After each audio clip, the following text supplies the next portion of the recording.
예수님께서 어느 집에 가시든지 어느 집안에 들어가시든지 그 집안에 들어가시면은 그 집에서는 언제나 복을 받았습니다. 저 베다니에 있는 마리아의 집에 가셨을 때에 그 마리아의 오라버니인 나사로가 죽었습니다. 예수님께서 마리아의 집을 방문하셨을 때 죽은 오라버니 나사로가 살아나는 기적이 일어났습니다. 여리고에 있는 세리장 삭개오의 집에 가셨을 때는 삭개오의 그 온 집안 식구들이 다 구원을 받는 역사가 일어났습니다. 갈릴리 가나의 혼인잔치집에 갔을 때는 물이 포도주로 변하는 놀라운 이적이 나타났지. 예수님이 집안에 가시면은 언제나 이렇듯이 좋은 일들이, 좋은 사건들이, 복받는 일이 생겨났습니다. 오늘 본문 말씀에도 보시면은 예수님께서 시몬과 안드레의 집에 들어가셨다 말씀을 하고 있습니다. 시몬과 안드레는 형제지간입니다. 예수님께서 그 집안에 들어가시자마자 의외의 광경이 벌어졌는데 그 시몬의 장모님이 아파트로 누워있는 거예요. 펄펄 끓는 열병으로 앓아 누워있는 것입니다. 그때 예수님께서 그 시몬의 장모의 손을 잡아 일으키시는데 그 열병이 떠나가고 깨끗이 치료함을 받았다는 것이 오늘 본문에 나타난 사건입니다. 예수님이 방문하신 그 베드로의 집에서 기적이 일어난 것이지. 사랑하는 성도 여러분, 이렇듯이 우리 예수님께서 가정에 들어가시면은 언제나 그 가정에 있는 모든 문제가 해결함을 받았던 것입니다. 여러분, 우리가 삶을 산다는 것은 문제와 더불어 살아간다, 그렇게 말할 수가 있습니다. 이 세상에 문제 없는 사람은 없습니다. 문제 없는 가정이 없고 문제 없는 기업이 없고 문제 없는 나라도 없는 것입니다. 지금 우리나라의 사정을 살펴볼 때도 얼마나 많은 문제가 산재해 있는지 모릅니다. 그래서 문제가 없는 곳을 찾아가려면요, 저 공동묘지를 찾아가야 할 것입니다. 사람이 죽어서 묘지에 묻히고 나면은 문제가 사라지게 됩니다. 묘지에 묻히지 않고 살아있는 한 문제가 없을 수가 없는 것이죠. 그래서 문제는 피할 수도 없고 피해서도 안 되는 것이 문제다. 나에게 문제를 가져다 주는 환경을 원망하거나 그 문제를 두려워해서도 안 된다. 자, 그렇다면은 나에게 닥치는 문제를 어떻게 해결해야 될까? 문제를 해결할 방도를 찾아야 하는 것입니다. 고린도후서 4장 8절 말씀에 보면은 사도 바울이 이런 고백을 합니다. 우리가 사방으로 우겨쌈을 당하여도 쌓이지 아니하며 답답한 일을 당하여도 낙심하지 아니하며 박해를 받아도 버림받지 아니하며 거꾸림 당함을 당하여도 망하지 아니하고 우리가 항상 예수의 죽으심을 몸에 짊어짐은 예수의 생명이 또한 우리 몸에 나타나게 하려 함이라. 아멘. 무슨 말씀인가 하면은 사도 바울의 그 삶 속에도 굉장한 문제들이 많이 있었다는 것입니다.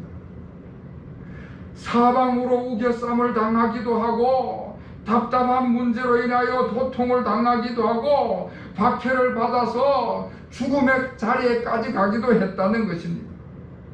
자, 그런데 그런 모든 문제들 속에서도 예수님 때문에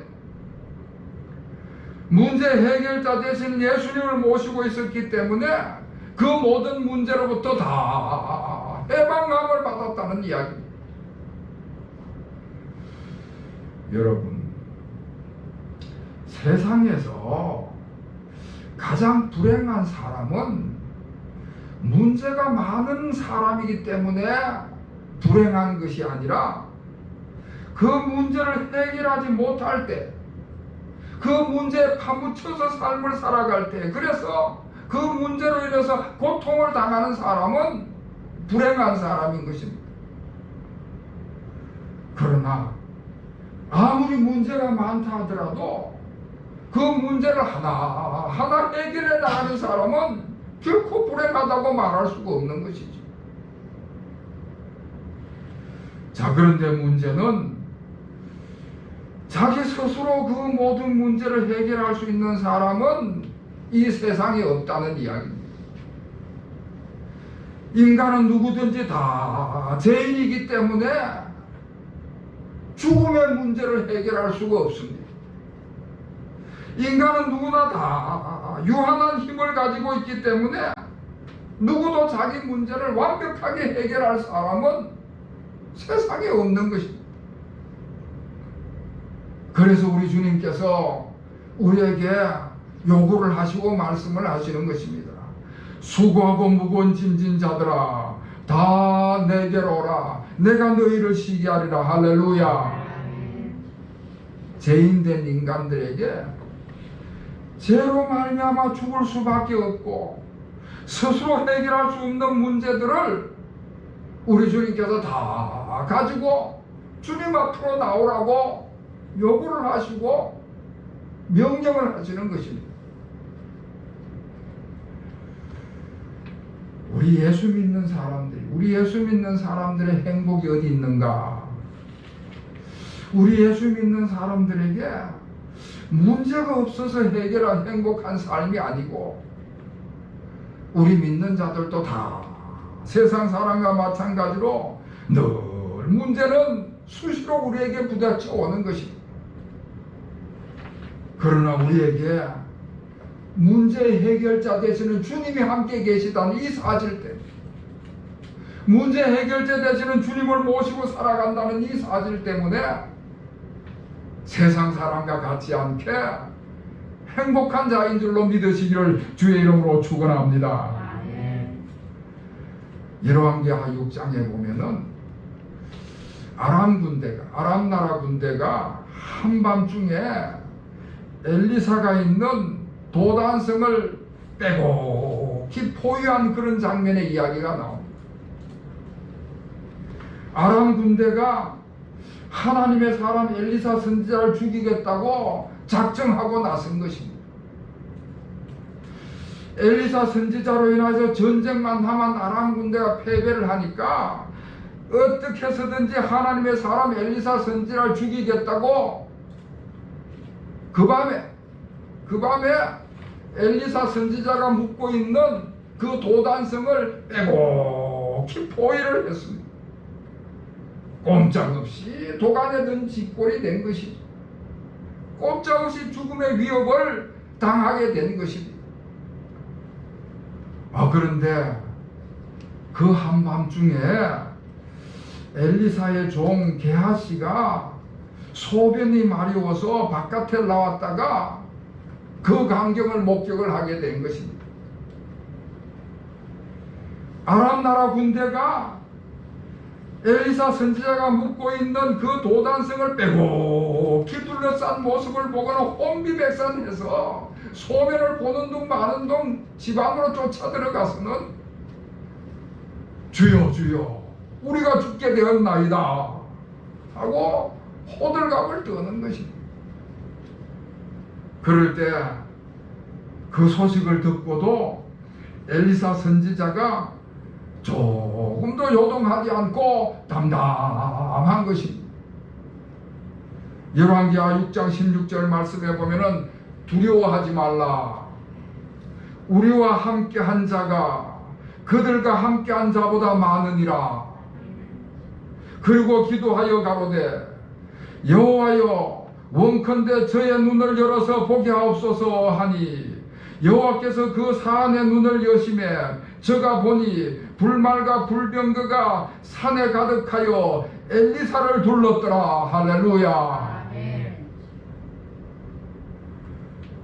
여호와여 엘리사의 종 게하시는 그 게하시의 눈에는 보이지 않았던 하나님이 보내신 불말과 불병거가 엘리사의 눈에는 환하게 밝히 보였던 것입니다. 하늘과 땅의 근세를 가지신 전능하신 하나님께서 자신과 함께 하신다는 사실을 믿었기 때문인 것입니다. 만군의 하나님께서 지켜주신다는 것을 믿었기 때문에 평화를 누릴 수가 있었고, 인생의 주인이 되시는 주님께서 함께 하신다는 사실 때문에 그 모든 문제가 문제로 다가오지 않았던 것입니다.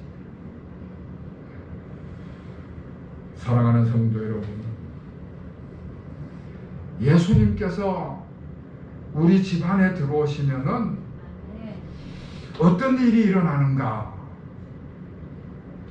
누가복음 5장 11절에 보면은 오늘 이 사건 이후에 베드로가 모든 것을 버려두고 예수님을 쫓았다, 예수님을 따라 나섰다 하는 말씀이 나옵니다. 평생 동안 오랫동안 그가 해오던 그 어부의 직업을 다 버려놓고 예수님을 따라 나서는 것입니다. 예수님의 제자가 되고자 자신의 모든 것을 버려두고 예수님을 따라 나섰습니다. 여러분, 그렇게 베드로가 예수님을 따라 나서면은 베드로의 가정은 어떻게 될 것인가?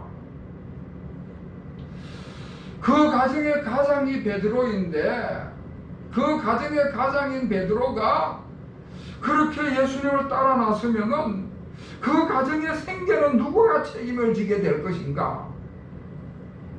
남편 노릇도 제대로 못하고, 아버지 노릇도 제대로 못하고, 그 장모에게 사위 노릇도 제대로 못하고, 그렇게 가정을 위해서 일하던 사람이 다 버려두고 예수님을 따라 나섰으니 그 가정이 어떻게 될 것인가? 여러분, 그 이후에 베드로의 가정이 어떻게 됐을까요? 물론 성경에서는 말씀을 하고 있지 않습니다만은 하나님께서 그 가정을 절대로 소홀히 내버려 두시지 않으셨을 것입니다. 오늘 예수님께서 베드로의 가정을 찾아갔을 때에 오늘 본문 말씀을 보면은 그 성격 급하기로 유명한 베드로가 장모의 질병을, 열병을 고쳐달라고 간청하지를 않고 있습니다.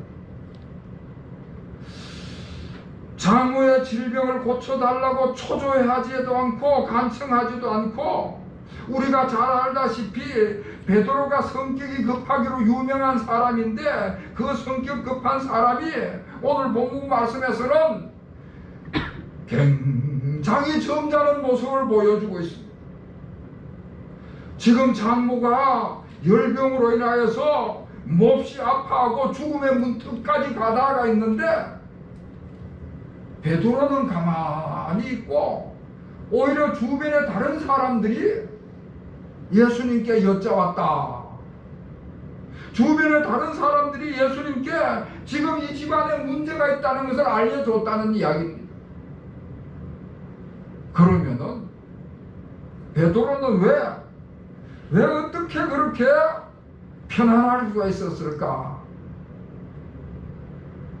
여러분, 예수님께서는 이미 이 사실을 미리 다 알고 있다는 것을 베드로가 경험적으로 알고 있었습니다. 경험적으로. 업으로 잔뼈가 굵은 사람이 베드로입니다. 갈릴리 바다에서 한평생 고기 잡기 하던 사람이 베드로입니다. 그런데 그 베드로가 어느 날 밤에 한 마리도 고기를 잡지 못하고 있을 때 예수님께서 찾아오셔서 그 물을 깊은 데 던져라, 그 물을 오른편에 던져라 말씀을 하시고, 그 말씀에 순종했을 때 그 물이 찢어지듯이 많은 고기를 거둬들였습니다. 그때 베드로가 경험적으로, 우리 예수님은 바다 속까지도 허리 들다도 보시는 분이시구나. 내가 굳이 말하지 않아도 예수님께서는 우리 집의 문제가 무엇인지도 아시고 그 문제를 해결해 주실 것이다. 베드로가 경험적으로 알고 있었습니다. 내가 굳이 말하지 않아도 예수님께서 내 사정을, 내가 가지고 있는 문제를 다 알고 계신다. 내가 굳이 말하지 않아도 이미 예수님께서 우리 집안에 들어오셨으니까 우리 집안의 모든 문제를 예수님께서 해결해 주실 것이라는 믿음을 가지고 있었던 것입니다.